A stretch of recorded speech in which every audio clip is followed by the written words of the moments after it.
باللہ من الشیطان الرجیم، بسم اللہ الرحمن الرحیم۔ آپ دیکھ رہے ہیں لیڈرشپ گپ شپ اور میں ہوں ادریس الرحمن۔ آج کا میرا ویلاگ کا جو عنوان ہے، جو پاکستان میں حالیہ دنوں میں شدید بارشیں اور اس کے نتیجے میں جو سیلاب آیا ہے اور اس کی وجہ سے جو تباہ کاری ہوئی ہے، اس موضوع پر ہے۔ کہا جاتا ہے کہ یہ عذاب الہی ہے۔ تو آج کے اس ویلاگ میں ہم یہ دیکھتے ہیں کیا واقعتاً یہ بارشیں اور اس کے بعد آنے والا سیلاب اور اس کے نتیجے میں جو تباہ کاری ہے، کیا آیا واقعتاً یہ اللہ تعالیٰ کا عذاب ہے؟ اس حوالے سے اس چیز کو دیکھنے کے لیے ہمیں ان بنی نوع انسان کی تاریخ میں ایک سب سے بڑے اہم واقعے کو دیکھنا پڑے گا، جو کہ طوفان نوح علیہ السلام کے نام سے جانا جاتا ہے۔ طوفان نوح علیہ السلام اللہ تعالیٰ کا عذاب تھا۔ تو اس حوالے سے آج کی اس ویلاگ میں ہم یہ دیکھیں گے کہ حضرت نوح علیہ السلام کس دور میں آئے، جب وہ نبی بنے تو اس وقت کے کیا حالات چل رہے تھے، یہ طوفان نوح کیوں آیا، اس طوفان نوح کی نوعیت کیا تھی، شدت کیا تھی، اس میں جو ایک کشتی ہے وہ کشتی کتنے دن مطلب اس طوفان میں گھری رہی، طوفان ختم ہونے کے بعد کیا ہوا۔ تو چلیں شروع کرتے ہیں آج کا ویلاگ۔ حضرت نوح علیہ السلام کا جو شجرہ نسب ہے وہ اس طرح ہے کہ نوح بن لمک بن متلشخ بن خنوخ بن یرد بن ملحیل بن کنین بن انوش بن شیت بن آدم علیہ السلام ہے۔ حضرت نوح علیہ السلام اور حضرت آدم علیہ السلام کے درمیان کہا جاتا ہے کہ کوئی 1000 سال کا عرصہ ہے۔ حضرت نوح علیہ السلام جس دور میں رسول بن کر آئے تو اس وقت کے جو حالات تھے، یعنی جو صورتحال تھی وہ بڑی دگردو تھی، یعنی اللہ تعالیٰ کے احکامات کی بجاوری نہیں ہو رہی تھی اور اللہ تعالیٰ کی صریحاً جو احکامات ہیں ان کی صریحاً خلاف ورزی ہو رہی تھی۔ مختصر یہ کہ جب نوح علیہ السلام کو نبی کی حیثیت سے مبعوث کیا گیا تو اس وقت بتوں اور شیاطین کی عبادت کی جا رہی تھی، لوگ گمراہی اور کفر میں مبتلا تھے۔ کہا جاتا ہے کہ حضرت آدم علیہ السلام سے لے کر نوح علیہ السلام سے پہلے تک کا زمانہ میں بہت اچھے نیک لوگ تھے، لیکن پھر یہ کیا ہوا کہ جب نوح علیہ السلام کا جب رسول بنا کر بھیجے گئے تو اس وقت کفر اپنے عروج پر تھا۔ تو اس حوالے سے جو تاریخی کتابوں میں جو واقعات لکھے ہیں اس میں بتایا گیا ہے کہ آدم علیہ السلام کی نسل میں بہت اچھے نیک بزرگ تھے اور وہ لوگ جب دنیا سے گزر گئے تو ان کے جو چاہنے والے تھے انہیں یاد کیا کرتے تھے۔ ایسی ایک شخصیت جو ہے وہ ود ہیں۔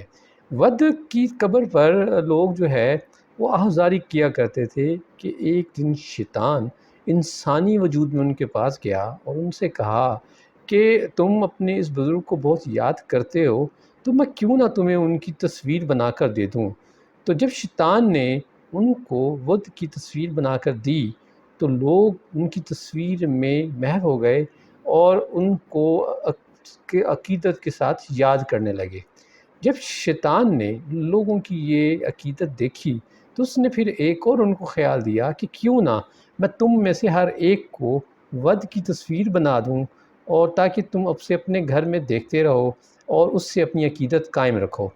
تو ود کی جو تصاویر تھیں یہ پھر مورتیوں کی شکل اختیار کرتے کرتے نسل در نسل جب لوگ یہ دیکھتے رہے تو پھر یہ یاد کا سلسلہ ختم ہوا اور اس کی عبادت شروع ہو گئی اور یوں بتوں کی جو ہے بتوں کی پرستش کا زمانہ شروع ہوا۔ جب نوح علیہ معاملات اس قدر بگڑ چکے تھے تو نوح علیہ السلام کو اللہ تعالیٰ کی طرف سے رسول بنا کر بھیجا گیا۔ جب نوح علیہ السلام کو جب بعثت ملی تو اس کی عمر کے بارے میں مختلف رائے ہے۔ ایک رائے یہ ہے کہ اس وقت ان کی عمر 50 سال تھی، دوسری رائے یہ ہے کہ اس وقت ان کی عمر 350 سال تھی اور تیسری رائے یہ ہے کہ ان کی عمر 480 سال تھی۔ کیونکہ انبیاء کا کام لوگوں کو ہدایت دینا ہے تو نوح علیہ السلام نے بھی اپنی قوم کو اللہ تعالیٰ کی طرف بلایا۔ سورہ الاعراف میں ہے کہ اے میری برادری کے لوگوں، اللہ کی عبادت کرو، اس کے سوا کوئی تمہارا معبود نہیں، مجھے تمہارے بارے میں بڑے دن کے عذاب کا بہت ہی ڈر ہے۔ اسی طرح سورہ ہود میں ہے کہ خدا کے سوا کسی کی عبادت نہ کرو، مجھے تمہارے بارے میں عذاب دردناک کا خوف ہے۔ اسی طرح سورہ اعراف کی آیت 65 ہے، اے میری قوم، اللہ کی عبادت کرو، تمہارے لیے اس کے سوا کوئی معبود نہیں، کیا تم ڈرتے نہیں ہو؟ اسی طرح سورہ نوح کی آیت 2 اور 3 کا ترجمہ ہے، اے میری قوم، بے شک میں تمہیں صاف ڈرانے والا ہوں، اللہ کی عبادت کرو اور اس سے ڈرو اور میری اطاعت کرو۔ تو حضرت نوح علیہ السلام نے دن اور رات اعلانیہ طور پر اپنی قوم کو اللہ تعالیٰ کی وحدانیت پر چلنے کی تلقین کی، لیکن نوح علیہ السلام کی قوم جو ہے وہ اپنی روش پہ قائم رہی اور بتوں کی پوجا میں مصروف رہی، اور کوئی لمحہ ایسا نہیں تھا جب انہوں نے نوح علیہ السلام کی مخالفت نہ کی ہو، بلکہ نوح علیہ السلام کو بہت عرصہ اپنی قوم میں کی تبلیغ کا موقع ملا، تو بہت ہی کم لوگ تھے جو نوح علیہ السلام کی تعلیمات سے متاثر ہو کر اسلام پر آئے تھے۔ تو اس دو قوم کے جو سرداران تھے وہ نوح علیہ السلام کو کہا کرتے تھے کہ جو کم ذات کے لوگ ہیں وہ آپ کے ساتھ ہیں اور آپ خود گمراہ ہیں۔ تو نوح علیہ السلام ان کو جواب بتایا کرتے تھے کہ گمراہ وہ نہیں ہیں بلکہ وہ لوگ ہیں۔ نوح علیہ السلام کی قوم کے لوگ جو تھے وہ اپنے بچوں کو تربیت دیا کرتے تھے، نصیحت کیا کرتے تھے جب وہ ان کی عمر اس لیول تک پہنچ جاتی تھی جب وہ چیزوں کو سمجھنے کے قابل ہوتے تھے کہ نوح علیہ السلام کی باتوں پر عمل نہ کریں۔ تو اس طرح اگر ایک نسل دوسری نسل کو یہ وصیت بھی کر کے جاتی تھی کہ نوح علیہ السلام کے جو ہے باتوں پر عمل نہ کریں اور ان کی باتوں پر کان نہ دھریں۔ غرض ہے کہ نوح علیہ السلام کی قوم کی مطلب جو بدعمالیاں تھیں وہ اتنی بڑھتی گئیں کہ آخر کار نوح علیہ السلام نے اللہ تعالیٰ سے ان کے لیے بد دعا کی۔ تو اس لیے قوم نوح کے حوالے سے جو ان کی بربادی کے اسباب ہیں اس میں ان کا انکار کفر، ان کی نافرمانیاں اور ان کے نبی کی ان کے حق میں بد دعا ہے۔ نوح علیہ السلام نے اپنی قوم کے لیے جو بد دعا کی، سورہ شعراء کی آیت 118 ہے، نوح نے کہا کہ اے میرے پروردگار، میری قوم نے تو مجھے جھٹلا دیا، سو تو میرے اور ان کے درمیان ایک کھلا فیصلہ کر دے اور مجھے اور جو مومن میرے ساتھ رہ گئے بچا لے۔ تو اس حوالے سے جب نوح علیہ السلام نے اپنی قوم کے لیے بد دعا بھی کی اور انہیں عذاب دردناک سے ڈرایا بھی تھا، اس کے باوجود وہ قوم ان کی راہ پر نہ آئی، تو اللہ تعالیٰ نے پھر نوح علیہ السلام کو کہا کہ وہ ایک کشتی تیار کریں۔ تو کشتی جو ہے علماء سلف نے لکھا ہے کہ جب نوح علیہ السلام کو اللہ تعالیٰ نے کشتی بنانے کا کہا تو اس پہ انہیں حکم دیا کہ وہ ایک درخت زمین میں لگائیں اور اس درخت سے بعد میں کشتی بنائی جائے۔ تو کہتے ہیں کہ اس درخت کے اگنے میں 100 سال لگے اور کچھ جگہوں پہ ہے کہ 40 سال لگے۔ کچھ علماء کا خیال ہے کہ وہ ساگوان کا درخت تھا اور کچھ کی رائے ہے کہ وہ سنوبر کا درخت تھا۔ جب نوح علیہ السلام کشتی بنا رہے تھے تو ان کی قوم کے لوگ ان سے مذاق کرتے تھے، اور نوح علیہ السلام نے جواب انہوں نے کہا کہ آج تم میرا مذاق اڑاتے ہو، یقیناً ایک دن آئے گا جب میں تمہارا مذاق اڑاؤں گا۔ کشتی کے بارے میں کہ کشتی کا سائز کیا تھا، حضرت قتادہ رضی اللہ تعالیٰ فرماتے ہیں کہ اس کی لمبائی 300 ہاتھ اور چوڑائی 50 ہاتھ تھی۔ حضرت حسن بصری فرماتے ہیں کہ اس کی لمبائی 600 ہاتھ اور چوڑائی 300 ہاتھ تھی۔ ابن عباس رضی اللہ عنہ فرماتے ہیں کہ اس کی لمبائی 1200 ہاتھ اور چوڑائی 600 ہاتھ تھی۔ لیکن سب اہل رائے کی رائے ہے کہ اس کی جو اونچائی تھی وہ 30 ہاتھ تھی۔ کشتی 30 منزلہ تھی، اس میں سب سے نچلے حصے میں جانور تھے، درمیانی حصے میں انسان تھے اور اوپر والے حصے میں پرندے تھے۔ تو اللہ تعالیٰ کا حکم ہوا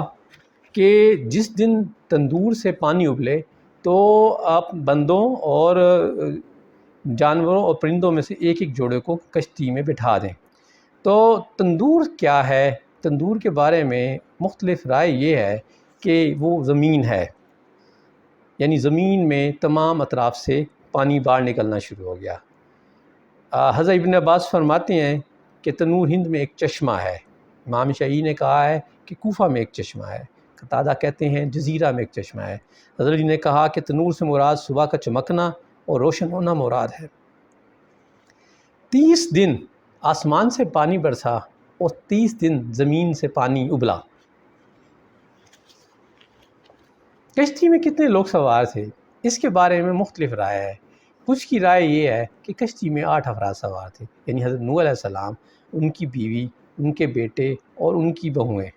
کچھ کی رائے یہ ہے کہ کشتی میں 80 افراد سوار تھے، 8 کے علاوہ 72 اور اہل ایمان جو کہ اس وقت ایمان لائے ہوئے تھے۔ کچھ کی رائے ہے کہ کشتی میں 7 افراد تھے، یعنی حضرت نوح علیہ السلام، ان کے بیٹے اور ان کی بہو۔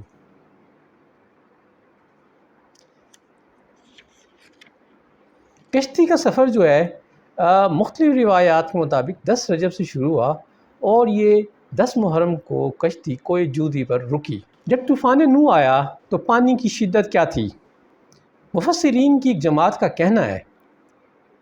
کہ زمین میں پانی پہاڑ کی چوٹی سے 15 ہاتھ اوپر ہو گیا۔ بعض نے کہا کہ 80 ہاتھ اوپر ہو گیا،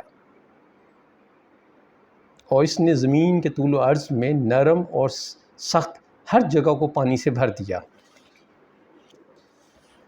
قرض کی ریتلا اور جو ہے صحرائی علاقہ بھی کور ہو گیا، اور روئے زمین پر کوئی آنکھ حرکت کرنے والی باقی نہ رہی۔ طوفان نوح کے بارے میں قرآن مجید میں ارشاد ہے، سورہ قمر میں ہے، بس ہم نے اس کو اور اس کے ساتھیوں کو بھری کشتی میں سوار کر کے نجات دی، پھر اس کے بعد ہم نے باقی سب لوگوں کو غرق کر دیا، بے شک اس میں بڑی عبرت ہے اور اکثر ایمان والے نہیں تھے، اور یقیناً تیرا رب غالب اور رحم کرنے والا ہے۔ کشتی جو ہے وہ 40 دن تک بیت اللہ کے گرد گھومتی رہی، آخر کار 10 محرم کو کشتی کوہ جودی پر رک گئی۔ جب روئے زمین پر پانی خشک ہو گیا تو اللہ تعالیٰ کے حکم سے نوح علیہ السلام زمین پر اترے۔ اللہ تعالیٰ نے فرمایا، اے نوح سلامتی کے ساتھ اتر، تجھ پر برکت ہو اور امتوں پر جو تیری اولاد سے بعد میں پیدا ہوں گی سلامتی ہے۔ دنیا پر اس وقت جو آبادی ہے وہ حضرت نوح علیہ السلام کے مرہون منت ہے۔ حضرت نوح علیہ السلام کے 3 بیٹے ہیں، سام، حام اور یافس۔ نبی کریم صلی اللہ علیہ وسلم نے فرمایا کہ تمام عربوں کا باپ سام اور حام حبشیوں کا باپ اور یافس رومیوں کا باپ ہے۔ اسی طرح ایک اور روایت سے ہے کہ جان رسول اللہ صلی اللہ علیہ وسلم نے فرمایا، عرب فارس اور رومی سام کی اولاد ہیں، یافس کی اولاد ترک، سکالیا اور یاجوج ماجوج ہیں، اور حام کی اولاد قبط اور سوڈان ہیں۔ اسی طرح ایک اور روایت سے آپ صلی اللہ علیہ وسلم نے فرمایا کہ نوح کے ہاں سام، حام، یافس پیدا ہوئے، سام کے ہاں عرب، فارس والے، روم والے پیدا ہوئے، ان میں بھلائی ہے، یافس سے یاجوج ماجوج، ترک اور سکالیا پیدا ہوئے اور ان میں کوئی بھلائی نہیں ہے، اور حام سے حبشی، تاتاری، سوڈانی پیدا ہوئے۔ تو اس کے بعد جو کشتی جہاں ٹھہری وہاں سوک کے سمین کے نام سے ایک بستی آباد کی گئی، اور وہاں سے اس دنیا کی نئی آباد کاری کا سلسلہ ہوا۔ تو ناظرین، یہ ساری تفصیل آپ کو بتانے کا کہ اتنی عظیم تباہی ہوئی۔ بہرحال ایک اختلافی رائے اس میں کچھ ہے، لیکن جس کو اس وقت سے رد کیا جاتا ہے کہ ہند میں اور ایران سے کہا جاتا تھا کہ اس علاقے میں کوئی ایسی طوفان نہیں آیا، لیکن تمام آسمانی کتب اس بات کی تصدیق کرتی ہیں کہ یہ طوفان عالمگیر نوعیت کا تھا، اور اس کا ہلکا اثر تمام دنیا پر تھا اور تمام دنیا میں تباہی ہوئی تھی۔ تو اس تباہی کے بعد نوح علیہ السلام کی نسل سے ایک نئی نسل پیدا ہوئی، اور اس وقت جو موجودہ دنیا ہے یہ حضرت نوح علیہ السلام کی آل سے ہے۔ تو اس ساری تفصیل کا جو بتانے کا مقصد آپ سے یہ تھا کہ اللہ تعالیٰ کی طرف سے قوموں کو ان کی برائیوں پر تنبیہ کے لیے عذاب آتے ہیں، اور طوفان نوح میں اللہ تعالیٰ کے بعد اللہ تعالیٰ نے نوح علیہ السلام سے یہ وعدہ کیا تھا کہ آئندہ اس نوعیت کا کوئی طوفان نہیں آئے گا، یعنی اس سے پیشتر جو ہے اس کے بعد جو ہیں مختلف قوموں کے عذاب تو آئے ہیں لیکن وہ علاقائی طور پر تھے۔ اسی طرح اگر ہم دیکھیں دنیا میں کہیں زلزلہ، کہیں آفات، کہیں سیلاب یا اس طرح کی کوئی بھی ہیں، وہ کوئی ساری دنیا پہ نہیں ہوتی، بلکہ تو اس میں اللہ تعالیٰ کی طرف سے جو حکمت ہے اور انسان کے لیے اس میں جو سمجھداری ہے کہ جو اس میں مبتلا ہوئے یقیناً ان کو بھی اللہ تعالیٰ سے معافی طلب کرنی چاہیے، اور جو اس سے بچ جائیں انہیں بھی اللہ تعالیٰ سے معافی طلب کرنی چاہیے۔ اور یہ ایک موقع ہے کہ اللہ تعالیٰ سے اپنے گناہوں پر نادم ہوا جائے، اور اللہ تعالیٰ سے نادم ہوا جائے، اور بلکہ اس موقع پہ اللہ تعالیٰ کی طرف رجوع کیا جائے، اور اللہ تعالیٰ سے صدقات اور خیرات کے ذریعے اللہ تعالیٰ سے ایک تو رحم طلب کیا جائے، اور اس آفت کے نتیجے میں جو مالی مشکلات پیدا ہوئی ہیں، جو تباہی آئی ہے، کیونکہ یقینی طور پہ جہاں تباہی آتی ہے پھر وہاں آبادی بھی ہوتی ہے، تو اس صورت میں جو بچ جانے والے ہیں ان کو ایک تنبیہ بھی ہے، اور ان کے لیے اس میں ایک اپرچونٹی بھی ہے کہ وہ اللہ تعالیٰ سے رجوع بھی کریں، اور اللہ تعالیٰ سے صدقات خیرات کے ذریعے اپنی سودا کاری کریں، اور اللہ تعالیٰ کے اس مخلوق کی مدد کریں جو کسی آزمائش یا عذاب کے نتیجے میں اس مشکل کا شکار ہوئی ہے۔ تو بادی النظر میں اگر ہم دیکھیں تو یہ پاکستان میں بظاہر ہم یہ کہہ سکتے ہیں کہ یہ اللہ تعالیٰ کی طرف سے ایک بہت بڑی مطلب عذاب بھی ہے اور آزمائش بھی ہے، اور اس میں جو لوگ مبتلا ہوئے ہیں ان کے لیے آزمائش بھی ہے، ان کے لیے اس میں مطلب اللہ تعالیٰ سے اپنی گناہوں کی معافی طلب کرنی ہے۔ لیکن جو لوگ بچ گئے ہیں وہ یہ مت سمجھیں کہ وہ اگر ان تک یہ آفت نہیں پہنچی یا یہ آزمائش نہیں پہنچی تو وہ اس میں یہ کہ اللہ تعالیٰ ان سے وہ راضی تھے اس لیے انہوں نے اس کی آزمائش میں نہیں ڈالا، تو انہیں بھی اس موقع پہ فائدہ اٹھانا چاہیے، اور اپنے ان لوگوں بھائیوں کی جو اس مشکل کا شکار ہیں ان کی مدد کرنی چاہیے تاکہ وہ اس مشکل سے نکلیں، اور ہر مطلب طوفان کے بعد، ہر عذاب کے بعد پھر ایک اللہ تعالیٰ موقع دیتے ہیں زندگی کو آگے بڑھنے کا، اور اس میں اس موقع سے ہم سب کو مل کر فائدہ اٹھانا چاہیے، ان بھائیوں کی مشکلات میں مدد بھی کرنی چاہیے، اور اپنے گناہوں پہ تلافی اور معافی بھی معافی مانگنی چاہیے۔ یہ تھا آج کا ویلاگ، امید ہے آپ کو پسند آئے گا۔ خوش رہے بعد میں، السلام علیکم۔